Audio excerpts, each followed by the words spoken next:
So yeah, I mean, we're talking real life.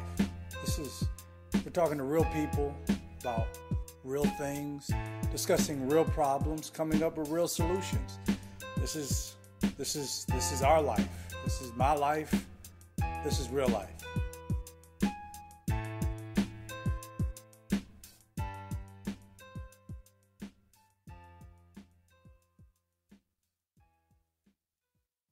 All right, my name is Cornelius Lindsey, and I'm so excited that you joined me again. Man, I have my brother Austin McGuffie here. If you have not listened to part 1 of this podcast, I would encourage you to do so right now, man. Austin's dropping some heavy nuggets for people who say, I want to be an entrepreneur. I'm not really sure how I should be an entrepreneur. And then for the other people who say, I'm already an entrepreneur, I'm in this. Austin, feed me some more. I need some more of this.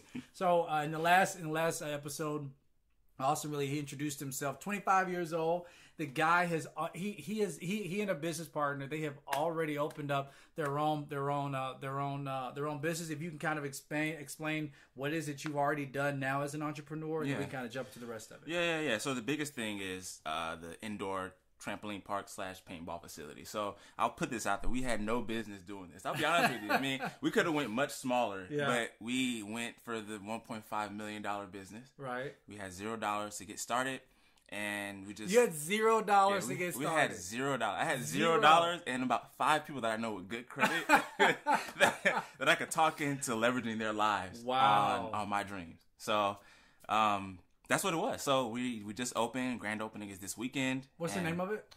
Flight Factory Entertainment in Statesboro, Georgia. Statesboro, Georgia. Yep. So now you mentioned something there. I have to ask you this question. I think it's something I had to learn as a leader, as an entrepreneur.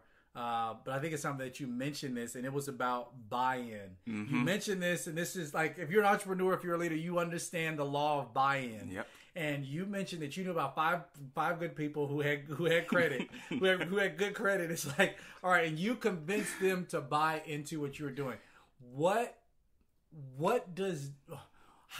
first piece of this is, how valuable is it for you to have people to buy into what you're doing? Mm-hmm. And then, we'll first answer that one, then we'll go into the next one. Yeah. So I would say, first of all, buy-in starts before you even make a pitch. Uh-huh. So it starts really with your social media profile. Okay. Because you can't ask someone to buy into your idea if your page looks like a bunch of partying and a bunch of like crazy stuff going on. I just eliminated like 12 people. Sorry.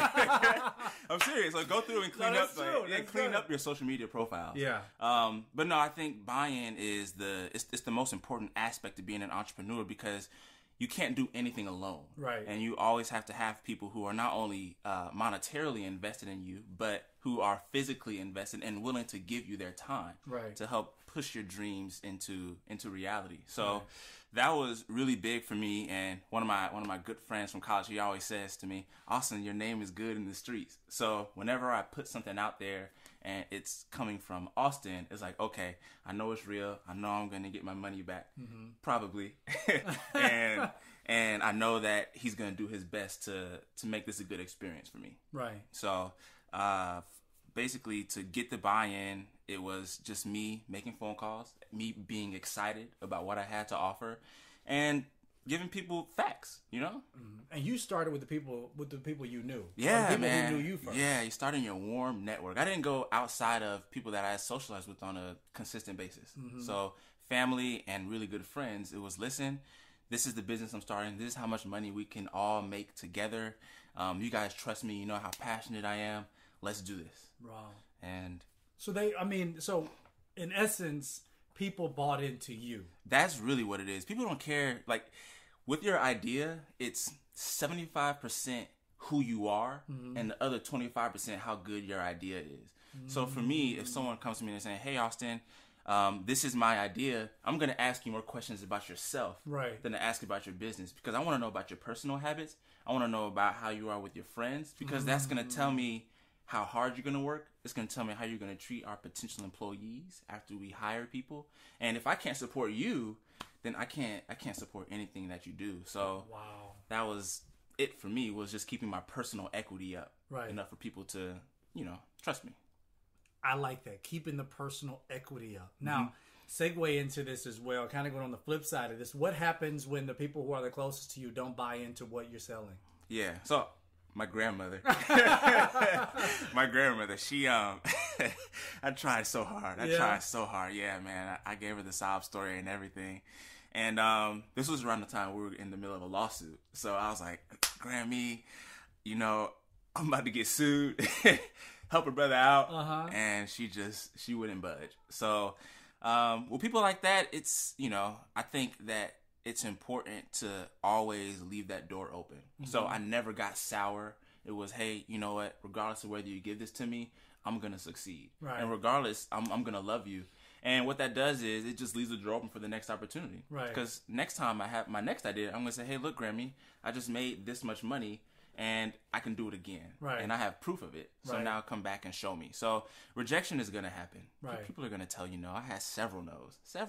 But you can't focus on the no's. How important are the no's? I think the no's are more important than the yeses. Why? Because it allows you to adjust how you approach the next person. Jeez. So if, like, for example, my grandmother, she told me no, it's not always about how I pitch the business, it's how I appeal to what her needs are. Wow. So before I go sit down with, like, you, Cornelius, I'm going to ask you for money. I'm going to scroll through your social media. I'm going to ask people about you. I'm going to see what drives you. And then that's going to make me change my approach to fit, whatever it is that you're looking for. Yeah. So in having people to buy into the idea that you have, you actually did work and research on those to whom you wanted to invest. Yep. And how important is that for the listener to say, okay, I know I have a great opportunity here. Yeah. I'm coming in with $0. I'm going to need some investors to be involved in this. I hear what you're saying. It's 75% me and my personal equity, 25%, with everything else with the business plan. But, I'm really not confident on how I can reach this person I want to reach out to. Yeah. So I heard you say I need to do some research, do some work on these people. So how important is that in order to understand and get people to buy into what you're selling? It's the most important thing. And the reason why is because when you're selling something to somebody, you can't come off as if, help me, help me, help me. In order to get someone to buy into what you're doing, you have to find ways to help them. What you're doing has to get them to the next step in their life. Right. So if I'm going to sit down, or if someone's sitting down with me and they want me to invest in their business, if they come to me and say, hey, Austin, these are my plans, I need you to help me out, I'm going to say, okay, I'll think about it. But if they say, hey, Austin, I know this is what you're interested in. I know this is what you're looking forward to do. I know you have a really big interest in technology. Here's how I can help you get to your next step by you investing in my company. Wow. And it changed the entire tone of the pitch. Wow. That's amazing. I know my wife and I, we started a publishing company. Yeah. And one of the big things that we realized was that one main thing. You find ways to help people. Yep. And one of the big things that we realized that many publishing companies can't compete with us with is when it comes to royalties. And we're just crazy enough to say, you can keep your own royalties. Yep. You keep your own royalties, but then we'll just help you out in the beginning portion. Yeah. But the thing that people hear that and they think, well, the royalties is where all the money comes in because you can gain money for years and years. What they don't understand is that the pool is so large of people who have books, and typically the person who buys one, who will go through the first publishing process with you, will come back and be a repeat customer. Yeah. So you'll always have that. But ultimately, we knew that if we can offer something to somebody, we're helping you to keep your own profits. Yep. I mean, all we're doing is guiding you through a process and ultimately being able to teach you the process so that you can ultimately help somebody else. We help you, and now you send us 10 referrals of somebody you know. And it all boils down to you guys not being greedy. Yeah. That's really what it boils down to. So how important is that for the person who's listening who's saying, I want the whole 100. Yeah. I'm not willing to settle for 75. I want the whole 100. Yeah. I'm not willing to give up 25% just so I can get the 75%. How important is that? I mean, it's so if you're not willing to budge, and I know people like that who are just, I don't want to give up any of my equity. I don't want to give up any decision making. Entrepreneurship is not a destination. It's a journey. Wow. And you don't take one giant leap to get to where you want to go. So it's a lot of small steps. So I tell my partner all the time, even if he and I walked away with 1.5% equity, but we were able to get this business up, I could take that 1.5% equity and the success of this business and the influence that I now have and turn it into something else. Yeah, it's not about the money. It's all about your social clout. Right. Wow. Okay. So then, now let's build up on that, because you just mentioned something that I think many people don't understand. When you're saying that entrepreneurship is not a destination, it's a journey, and then you just mentioned something else. You said I can take that 1.5% equity and then I can use that to go and build something else. In the journey of entrepreneurship, is it about creating multiple streams? I mean, what is the importance of that you believe? I think the importance of entrepreneurship starts with your personal brand.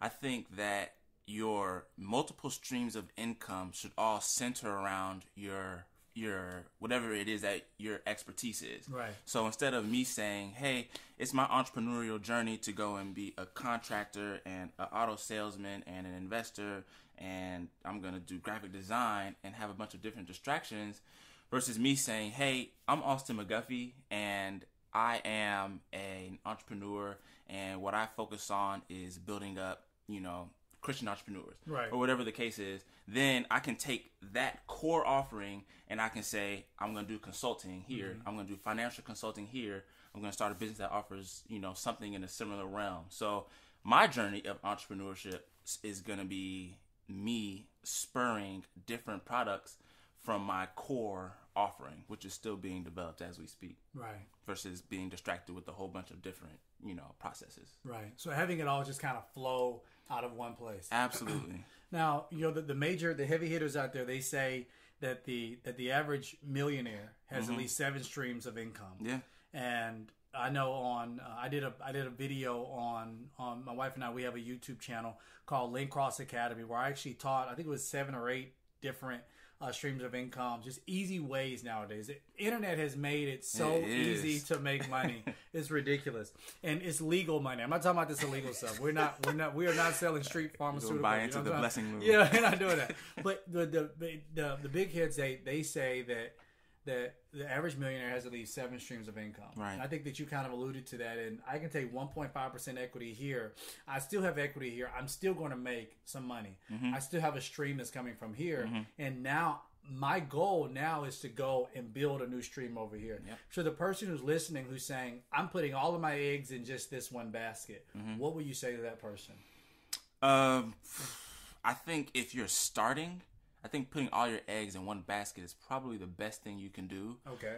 Only because you haven't built up enough expertise to be focused on more than one venture at the same time. That's good. For the seasoned entrepreneur who's already had success in one area, it becomes a lot easier. So for me, for example, we raised a little bit over $1 million.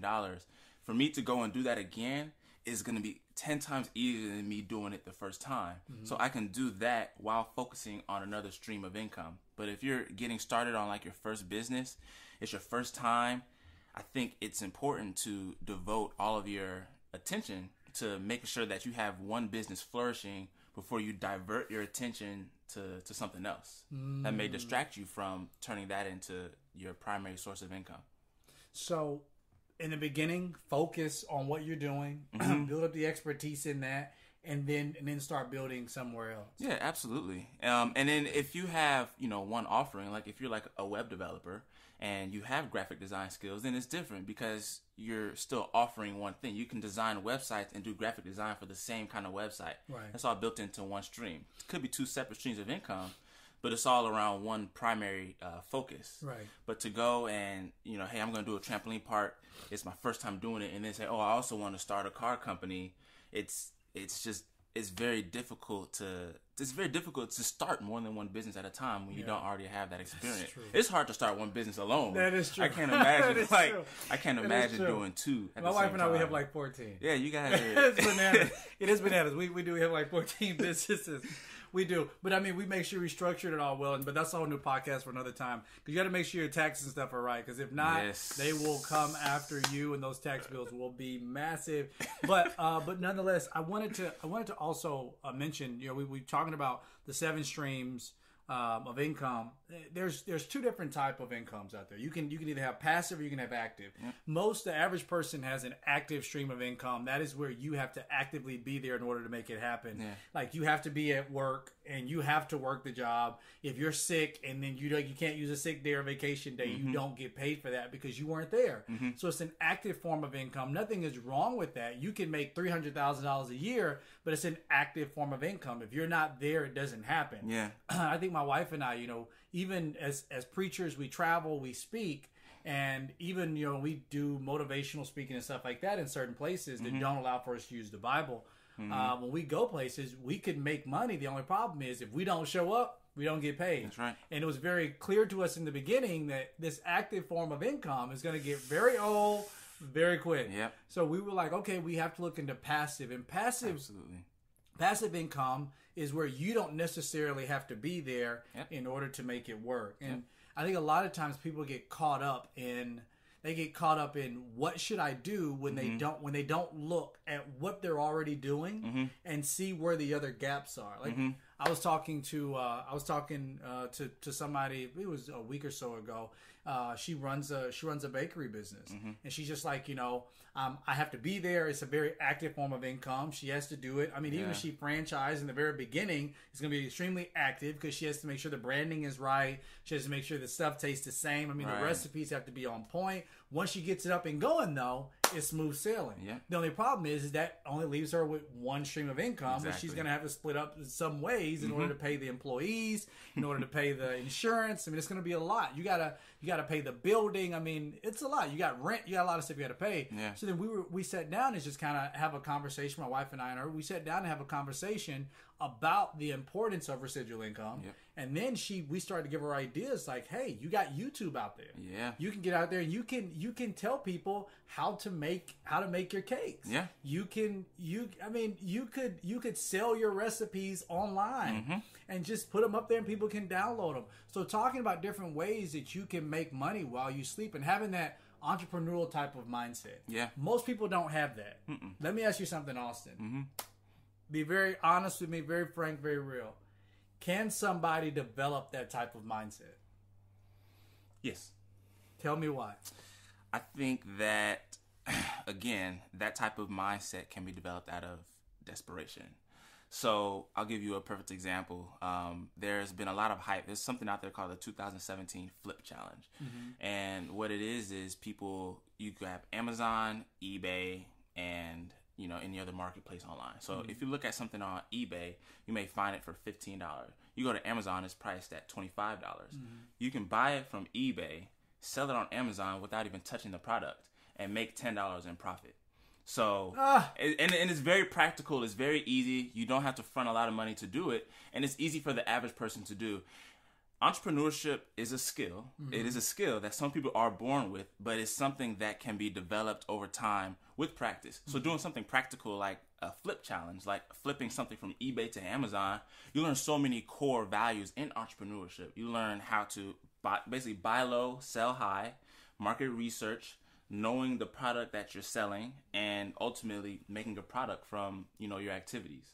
So it's half nature, half nurture. The people who are born with the skill, who are born with the the risk tolerance, they'll find it a lot easier to do. But in 2017, with the internet and all these different resources out there, it's pretty much imperative for people to go out there and learn the different entrepreneurial skills there are to develop, because it's just so easily accessed.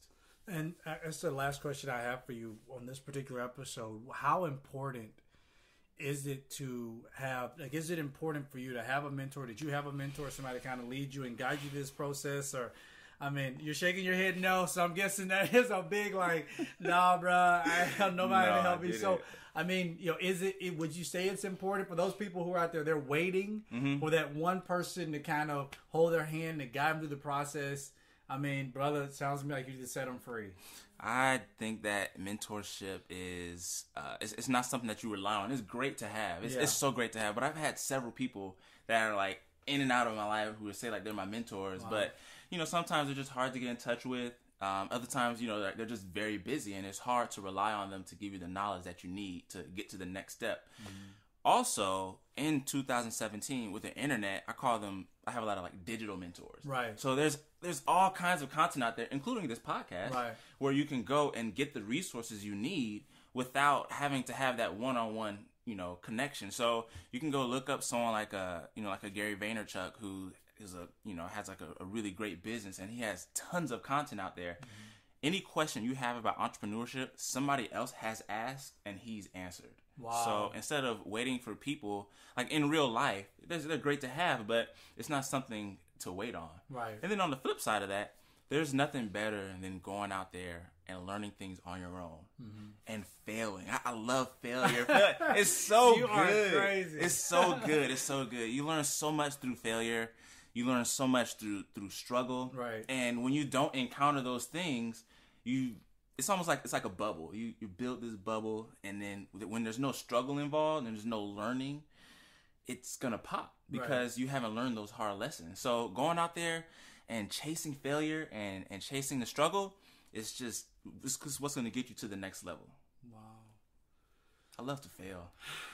It sucks, but it's so, it does. It's so good. I can say that now because I'm on the other side of it. Hey, I totally understand. I'm on the other side of it too, and I know what. Hey, I just like I know what you're saying. I know what you mean. I'm like that too. I had somebody who compared me to I forget the saying. It's aim, fire, shoot, or something like that. You know what I'm talking about? Aim is I'm missing one. It's aim something shoot. I don't know. Yeah. But they said I was more of a shoot. You are a shooter. I'm a shooter. I'm a straight shooter, and then I just be like, I feel like this. I feel like some people they just have a rifle, and you have the focus on it, and boom, they just shoot. Yeah. Some people are just shotgun. And they're just like, I'm just going to shoot it. One of these pellets is going to hit something. Exactly. And I love those kinds of... I love it. Because honestly, most people, they have the rifle. They don't have a trigger, though. Yeah. They're holding the rifle, waiting for the target, and they never shoot the shot. And I used to be that way until, like, my partner, I met with him, and when we bought like $140,000 in equipment and had no money to pay for it, when that happened, I was like, okay, I'm like shooting shots everywhere. I'm like, I grab my shotgun. I'm just, hoping something sticks when I throw it on the wall. But most people don't take the shot. Right. And it's much better to shoot 10 shots and one hit than to shoot no shots in fear of them not hitting, And that's the kind of person I am. I know you are. I just shoot. Boom, boom, boom, boom, boom, boom, boom. And people will come back and they're like, hold on, but what about this? I shot. Yeah. And I didn't hit anything. And it's okay. It's okay. But I passed it off to somebody else. And they're doing a great job with it. And I have no problem with that. Right. Some people you have to realize who you are in the story. Yeah. And I'm a starter. I know I'm a starter. I'm a fighter. I'm not the one who's going to analyze the fight. I jump in and I hit. Yeah. I hit, and then I'm like, oops, I wasn't supposed to hit you. I'm like, I'm hitting my friends and everybody, but I'm hitting. I'm just going for it. Some people are aimers. They like to aim, take their time. Let's look at the financials. Let's look at this. And I'm just one of those radical jump right into it. I mean, I dropped out of college. I've done all these crazy things. And I'm just like, people look back and they're like, why in the world did you do that? I just shoot first. Yeah. And I just ask questions later. Yes. I wasn't supposed to shoot them. We'll find out later on. It's okay. Yeah. Developing that mindset in entrepreneurship is key. If you can't shoot the shot, there's just no chance. There's no hope for you. So for the people who are out there, they're saying, okay, man, I am not a shotgun. I'm a rifle. If you're not a shotgun, find somebody who is and partner with them. That's what it is. I mean, you don't have to do things alone, and you have to play to your strengths. If you're the person who aims, then be good at aiming, and you put someone who's gonna pull the trigger. It's like, no, we shooting today. Yeah, we shooting today. Exactly. And you guys have a good balance. My partner is a shooter, and I've developed the shooting because I had to, but naturally I'm an aimer. I like to make sure that I'm precise with what I'm gonna do. But if you don't shoot the shot, and if you can't shoot the shot, then find somebody who will shoot the shot and either pay that person or partner with them and promise them, equity or whatever the case is. Right. But find somebody who can do what you can't. And just keep shooting the shot. And keep shooting the shot. Keep shooting the shot. Don't stop shooting. Don't stop shooting. No, don't stop shooting. Don't stop shooting. Man, that sounds like that should be your book title. Don't stop shooting. That's good. Don't stop shooting. Hey. It really sounds like it should be your book title. We got this on record too, so I got to pay you for it. Exactly. It really sounds like that should be your book title. Don't stop shooting. I mean, because that's, in essence, that's what you have done in your life. Yeah. You have not stopped shooting. Yeah. And the good thing is that this is the business you have now is only a stepping stone to where you're going. It is. It's like the first stepping stone. I can like stand up and be like, okay. I can breathe a little bit. I can breathe. Yeah. I can breathe. I'm a shooter, so that's what got me here. That's why I have 3 kids, and that's why that's definitely why you have 3 kids. Yeah. Side note, that's definitely why you have 3 kids. That's definitely why you have 3 kids. But that is awesome, man. Austin, I want to appreciate you for being on this podcast. Thank you. You know, just being able to get this wealth of knowledge itself is so valuable. Yep. I mean, you can tell when you talk to seasoned people who understand the game, because you mention all of the things that people out there who are like, yep, that's true. Yep, I know what that's like. Yep, I know what that's like. We can sit here and talk for like 10 hours and not run out of things to talk about. It's so much in dealing with entrepreneurship and leadership, and knowing when to do this, and knowing, you know, when you have to hire the employees. Like now you're hiring employees. Yeah, we've hired 60 people. See, I don't understand that. I haven't gotten to 60 plus. You don't want to do that. I don't want to. I don't want to. No. I don't want to do that. No. I don't do that. I'm on like 7 tops. Good. And I'm just like, y'all stress me out. So for you to have 60, I mean, that goes into it, because you have 60 employees. Yeah. That's 60 different personalities. That's 60 different mindsets. Yep. That's 60 different personal problems. Mm-hmm. I mean, you know, you're thinking about turnover rate of who's coming in. The majority of people who's going to be working at a park like that are going to probably be young. Yep. Then they come in, they work, and then they're like, oh, I don't want to do this anymore. On their cell phones. Yep. Work ethic is questionable. Exactly. Yeah. I want to quit. I leave. My boyfriend, I'm letting people in here. I shouldn't let him in here. Right. I'm not really taking care of the business. The janitorial service isn't the best, because the janitor really doesn't want to clean up in the bathroom. I mean, that all goes into play, and people don't understand that. No, they don't. And that's the most important. That's really one of the most important aspects of scaling a business, is hiring the right people. Oh. And we've hired some really great people, man. We have great employees. Yeah, I can say that on record in case any of them ever hear this. Like, no, they're all really fantastic. Like, really. Now, but before I go, just for the person who's listening to this, they're getting to that point where you're at, or they're a little bit further, whatever it may be,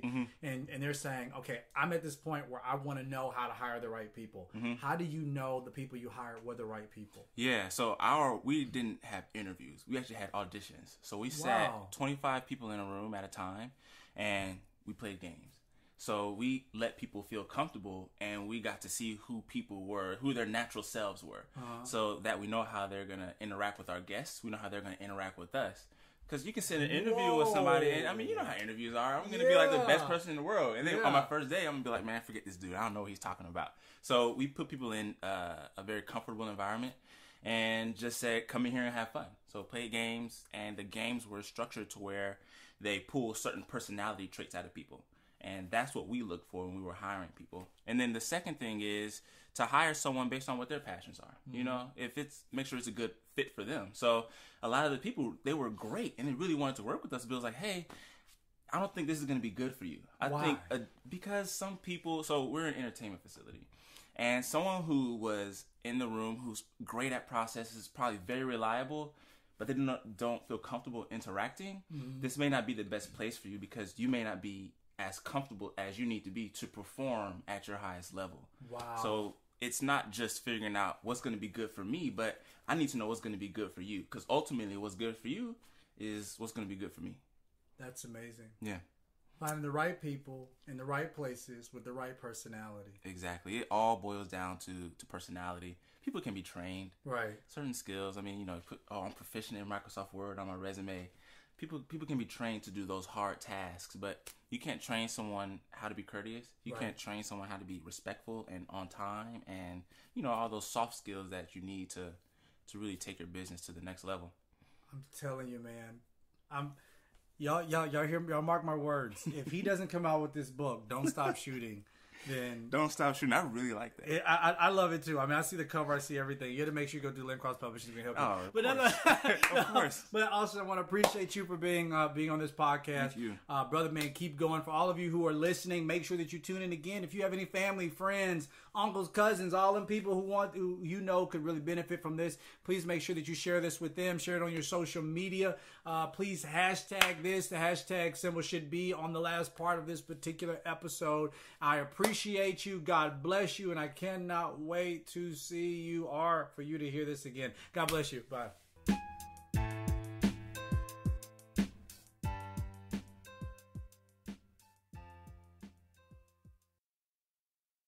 Thank you so much for tuning in to Real Life with Cornelius Lindsey. Hey, if you get an opportunity, please check out my website, www.corneliuslindsey.com. Until next time, remember, Jesus is Lord. God bless you.